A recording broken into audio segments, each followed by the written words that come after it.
continuación, la alteplasa como un activador tisular del plasminógeno recombinante.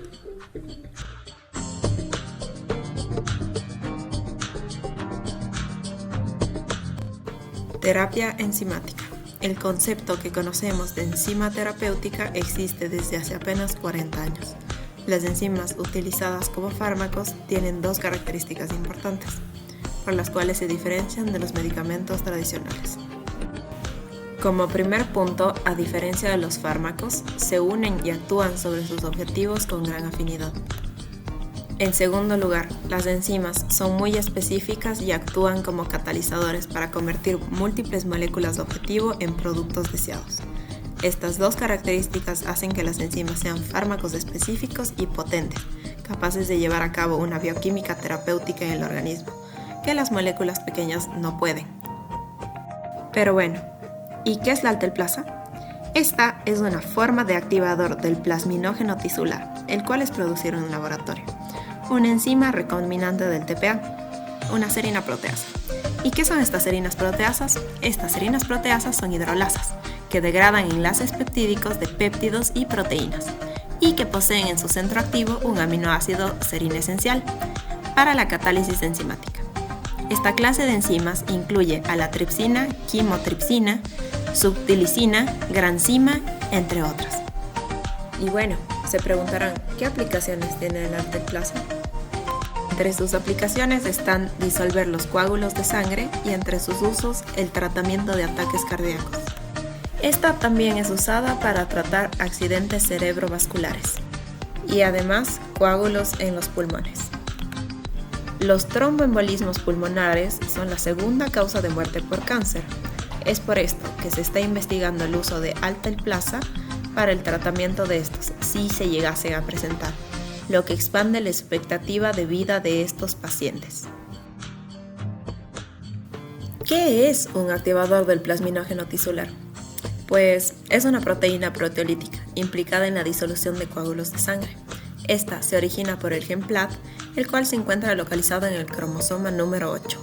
¿Se acuerdan que habíamos dicho que la alteplasa era una serina proteasa? Pues sí. El activador del plasminógeno tisular específicamente es una serina proteasa, que se encuentra en las células endoteliales. Esta tiene una vida media de 5 minutos y consta de una secuencia de 527 aminoácidos. Como enzima, el activador del plasminógeno tisular cataliza la conversión del plasminógeno a plasmina, que es la enzima principal para la disolución de los coágulos de sangre. El TPA es segregado por el endotelio vascular después de sufrir una lesión y su función es activar el plasminógeno transformándolo en plasmina. La función clásica del TPA se desarrolla en el proceso de coagulación de la sangre.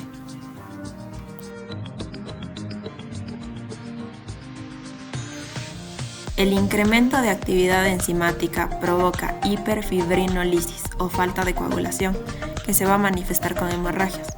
En cambio, la reducción de la actividad enzimática va a provocar hipofibrinólisis, que puede provocar a su vez una trombosis o un embolismo, ya que se forman coágulos de sangre. Propiedades farmacocinéticas y farmacodinámicas. Con respecto a las propiedades farmacocinéticas, la alteplasa se elimina rápidamente de la sangre circulante y se metaboliza principalmente a través del hígado después de su administración intravenosa, logrando así eliminar hasta el 80% por vía renal.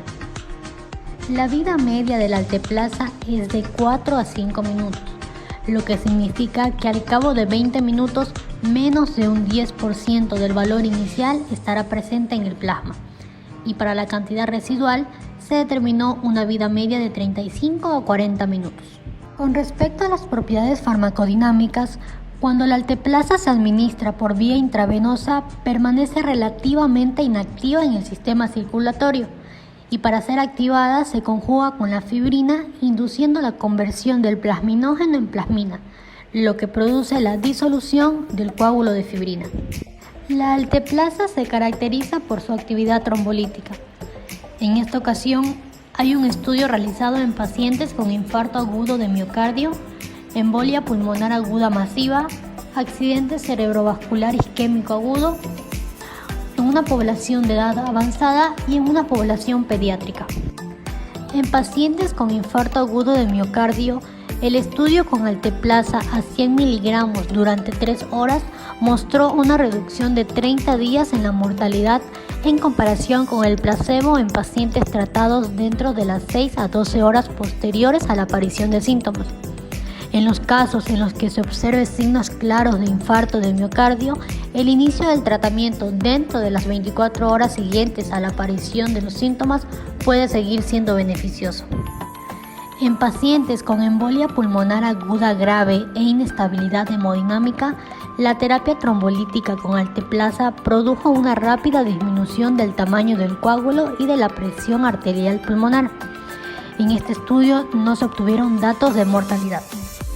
En pacientes con accidente cerebrovascular isquémico agudo, mediante el ensayo denominado ECAS-3, se trataron un total de 821 pacientes, 418 con alteplasa y 403 con placebo. Se obtuvieron más resultados positivos con alteplasa que con placebo. De igual manera, la incidencia de cualquier síntoma fue mayor con alteplasa que con placebo. Los resultados de los subgrupos del ensayo ECAS-3 confirmaron que un tratamiento más largo está asociado a un mayor riesgo de mortalidad y de hemorragia intracraneal sintomática. Los resultados del ensayo ECAS-3 muestran un beneficio clínico neto positivo para alteplasa en el intervalo de tiempo de 3 a 4.5 horas, mientras que los datos combinados demuestran un beneficio clínico neto negativo para alteplasa en el intervalo de tiempo por encima de 4.5 horas. Se ha evaluado la seguridad y la eficacia de alteplasa en el tratamiento hasta 4.5 horas de tiempo, desde el inicio de la presentación de los síntomas hasta el tratamiento. Se compararon los datos de los resultados de 21.566 pacientes tratados en el intervalo de tiempo de 0 a 3 horas con los datos de 2.376 pacientes tratados en el intervalo de tiempo de 3 a 4.5 horas. Se observó que la incidencia de hemorragia intracraneal sintomática era superior en el intervalo de tiempo de 3 a 4.5 horas en comparación con el intervalo de tiempo de 0 a 3 horas. Y con respecto a las tasas de mortalidad a los 3 meses, fueron similares comparando estos mismos intervalos de tiempo. En población de edad avanzada se realizó este estudio para evaluar el beneficio-riesgo de alteplasa en pacientes mayores a 80 años. Los pacientes tratados con alteplasa en menos o igual a 3 horas consiguieron un buen desenlace del ictus, y aquellos tratados con alteplasa en 3 a 4.5 horas también consiguieron un buen desenlace del ictus. En pacientes mayores a 80 años tratados con alteplasa, fueron 32 de 879 que sufrieron hemorragia intracraneal fatal en 7 días. De un total de 8.658 pacientes mayores a 80 años tratados en menos de 4.5 horas desde el inicio del ictus, se compararon los datos de 2.157 pacientes tratados en menos de 3 a 4.5 horas desde el inicio del ictus con aquellos de los 6.501 pacientes tratados en menos de 3 horas. La independencia funcional a los 3 meses fue de 36% frente al 37%. La mortalidad fue del 29% frente al 29.6% y la HIC sintomática fue de 2.7 frente al 1.6%. En población pediátrica se trató a pacientes de 16 a 17 años de edad con una dosis media de alteplasa de 0.9. En total fueron 25 pacientes, pero solo 23 iniciaron el tratamiento dentro de las 4.5 horas posteriores al inicio de los síntomas. Finalmente se concluyó con una tendencia positiva, ya que en ninguno de los casos se experimentó un desenlace fatal y los datos no mostraron un mayor riesgo de hemorragia intracerebral o edema. Dosis, contraindicaciones y terapia combinada. Dosis. La alteplasa es el principio activo de Actelice, que pertenece a un grupo de fármacos conocidos como trombolíticos. Estos medicamentos funcionan disolviendo los coágulos de la sangre que se forman en los vasos sanguíneos. Este medicamento será preparado y administrado por su médico o profesional sanitario, y no será especificado para la autogestión. El tratamiento con Actelice debe iniciarse lo antes posible, después de la aparición de los síntomas. Hay 3 enfermedades por las que el fármaco está indicado: Infarto agudo del miocardio. La alteplasa está indicada en el tratamiento de esta afección, mejorando la función ventricular y reduciendo el riesgo de insuficiencia cardíaca. El tratamiento debe iniciarse tan pronto como aparezcan los síntomas de un ataque al corazón y se han descrito 2 métodos de administración. Infusión rápida. La dosis recomendada no debe superar los 100 miligramos y depende del peso del paciente. Para sujetos de menos de 67 kilogramos, la dosis recomendada es de 100 miligramos divididos de la siguiente manera: 15 miligramos de inyección intravenosa, seguidos de 50 miligramos en infusión de 30 minutos y después una de 35 miligramos en infusión de 60 minutos. Para pacientes de más de 67 kilogramos, la dosis recomendada es de 15 miligramos en bolo intravenoso, seguido de 0.75 miligramos por kilogramo durante los próximos 30 minutos y 0.5 miligramos por kilogramo por los próximos 60 minutos. Infusión en 1 a 3 horas. La dosis recomendada en pacientes de más de 65 kilogramos es de 100 miligramos, administrados en una cantidad de 60 miligramos en la primera hora, incluidos de 6 a 10 miligramos inyectados en un bolo, seguido de 20 miligramos en la segunda hora y 20 miligramos en la tercera. Para pacientes de menos de 65 kilogramos, se puede utilizar una dosis de 1.25 miligramos por kilogramos distribuidos como se indicó anteriormente, es decir, un 10% en bolo, 50% en 60 minutos y 20% en la segunda y tercera hora. La dosis de 150 miligramos de alteplasa no se debe utilizar en el tratamiento de infarto al miocardio por estar asociado a un aumento de las hemorragias intracraneales. Otra enfermedad es el ictus. La alteplasa está indicada para el tratamiento del accidente cerebrovascular, donde mejora la recuperación neurológica y reduce las tasas de discapacidad. El tratamiento debe iniciarse dentro de las 3 horas del inicio de los síntomas y después de descartar la posibilidad de una hemorragia intracraneal mediante una tomografía computerizada. La dosis recomendada es de 0.9 miligramos por kilogramo, máximo 90 miligramos, administrados por infusión intravenosa en 60 minutos, con un 10% administrado como dosis inicial de 1 minuto. La tercera y última enfermedad es la embolia pulmonar. La alteplasa está indicada para el tratamiento de la embolia pulmonar masiva para disolver las obstrucciones vasculares en segmentos múltiples o lóbulos de los pulmones, a menudo asociadas con una inestabilidad hemodinámica. La dosis varía en cada persona. El diagnóstico debe ser confirmado por métodos objetivos como la angiografía pulmonar. Contraindicaciones. El tratamiento de la embolia pulmonar o de infarto agudo de miocardio con alteplasa, dado el aumento del riesgo de hemorragias, está contraindicado en estas situaciones: sangrado interno activo, historia de accidente cerebrovascular, cirugía o trauma intracraneales o intraespinales recientes, neoplasia intracraneal, malformación arteriovenosa o aneurisma e hipertensión severa no controlada. El tratamiento de ictus con alteplasa se contraindica en estas circunstancias: evidencia de hemorragia intracraneal, convulsiones al inicio del ictus, diatesis hemorrágica conocida debido al uso de anticoagulantes y la administración de heparina en las 48 horas anteriores al ictus, con un tiempo parcial de tromboplastina activada elevada y recuentos de plaquetas menores a 100.000 por milímetro cúbico. Uso en terapia combinada. El uso combinado de bevacizumab y alteplasa intraretiniana supone una alternativa de tratamiento de las hemorragias maculares, que adquiere cada vez más relevancia. Además, su utilización en una única jeringa evita una inyección intraretiniana, que reduce los posibles riesgos que esto conlleva. Se realizó un estudio observacional retrospectivo en el que se incluyeron todos los pacientes con DMAE para los que se prescribió una terapia combinada de 1.25 microgramos de bevacizumab con 10 microgramos de alteplasa para el tratamiento de las hemorragias submaculares o intraretinianas desarrolladas. En los resultados, objetivamente, el porcentaje de ocupación de la hemorragia se redujo de una media del 70 al 6% tras la intervención. La agudeza visual mejoró con 2 pacientes y se mantuvo en el resto, pero todos los pacientes informaron subjetivamente de una mejoría después de dicha intervención. Obtención de la alteplasa recombinante. El activador tisular de plasminógeno TPA generó interés médico y farmacológico. Tras varios estudios, se logró apreciar que las células endoteliales vasculares eran responsables de su síntesis y su actividad localizada. Posterior a este evento, se identificó el activador tisular del plasminógeno TPA en células de melanoma humano.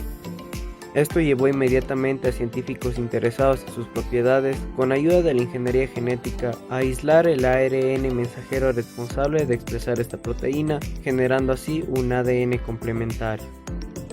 El gen responsable de expresar TPA se localiza en el cromosoma 8 humano. Una vez obtenido este gen, se procedió a introducirlo en el genoma de células ováricas de hámster chino. Se ha logrado así la expresión del gen en cultivos de estas células lo que incrementaba la producción a gran escala de este fármaco. Estabilidad del TPA. El TPA se sintetiza al interior de la célula como un polipéptido monocatenario, pero se ha hallado casos en donde, después de liberarse al medio extracelular, el TPA sufre una escisión proteolítica por parte de la plasmina. Esto convierte el TPA monocatenario en una forma de dos cadenas que se mantienen unidas por un enlace sulfuro-sulfuro. Las formas monocatenaria y bicatenaria del TPA no muestran diferencia significativa alguna con respecto a su actividad, pero sí varían en estabilidad. Por ejemplo, la especie monocatenaria del TPA se mantiene estable alrededor de 30 meses en estado liofilizado a una temperatura ambiente. En cambio, la especie bicatenaria del TPA recombinante reduce su estabilidad a alrededor de 12 meses almacenado a menos 4 grados centígrados. Aunque existe una diferencia notable, ambas especies se mantienen razonablemente estables. Purificación del activador tisular del plasminógeno. Para extraer el TPA y obtener su máxima producción, se han elaborado varios protocolos de purificación. El más beneficioso es la técnica cromatográfica de interacción hidrófoba en presencia de un disolvente adecuado. Este método se explicará a continuación. Primero iniciamos cargando la mezcla cruda de TPA con impurezas en una matriz de columna adecuada. A continuación, se diluyen las impurezas de dicha matriz de columna con un disolvente orgánico al 15%, ya sea etanol, metanol o alcohol isopropílico. Se repite este proceso de dilución, pero con un disolvente entre el 15 al 30%. Mediante esta técnica se obtiene la proteína en la forma deseada. Opcionalmente, se usa una etapa con una columna de intercambio iónico. Existen variaciones de purificación mediante técnica cromatográfica en columna de afinidad, para aislar el TPA con sus especies variantes como el tipo 1 y el tipo 2 que hemos revisado anteriormente. Cromatografía en columna de lisina cefarosa. La matriz de lisina cefarosa se une al TPA por el sitio de unión a la lisina. Por lo tanto, la etapa de esta columna ha resultado ser útil para capturar la molécula del TPA de manera selectiva a partir de una mezcla cruda durante la purificación en columna. Además, se describe el uso del inhibidor de tripsina como un agente de afinidad para purificar el TPA. Otros protocolos además utilizan anticuerpos. Otra manera es el uso de la columna de afinidad de heparina y cefarosa, o también el uso de la columna de hidroxiapatito. El problema de estas es el coste muy elevado y por lo tanto no es rentable para uso industrial. Es así que el proceso de purificación del TPA es un problema común. Por ello se realizan esfuerzos con la finalidad de desarrollar un procedimiento de purificación deseado que sea industrialmente viable y rentable. Para concluir, vamos a destacar los puntos más importantes con relación al alteplasa. Esta es una forma de activador del plasminógeno tisular, la cual es producida en laboratorio.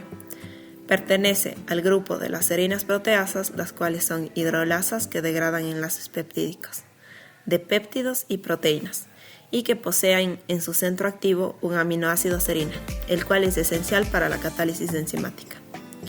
El TPA generó interés médico y farmacológico, ya que transcurridos varios estudios se logró apreciar que las células endoteliales vasculares eran responsables de su síntesis y su actividad localizada. El gen responsable de expresar el activador tisular del plasminógeno es el gen PLAT, el cual se encuentra en el cromosoma 8 humano. Una vez que se logró obtener este gen, se procedió a introducirlo en el genoma de las células ováricas de hámster. De esta manera se ha logrado así la expresión del gen en cultivos de estas células, lo que incrementó la producción a gran escala de este fármaco. Con relación a la purificación del TPA para su obtención máxima, el protocolo más beneficioso hasta el momento es con la técnica de cromatografía de interacción hidrófoba, en presencia de un disolvente adecuado, pero también se lo podría purificar mediante la cromatografía en columna de lisina cefarosa. Se puede reemplazar esta por una columna de afinidad de heparina y cefarosa o una columna de hidroxipatito. Lamentablemente, estas últimas presentan inconvenientes ya que tienen costos muy elevados. En sí, la alteplasa es un medicamento usado para terapia enzimática, el cual tiene un gran potencial. Este consta de muchas aplicaciones, todas relacionadas con la disolución de los coágulos formados en la sangre, los cuales son causantes de muertes o accidentes ya sean a nivel cerebral, cardíaco o también en los pulmones.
Sulfuro, sulfuro.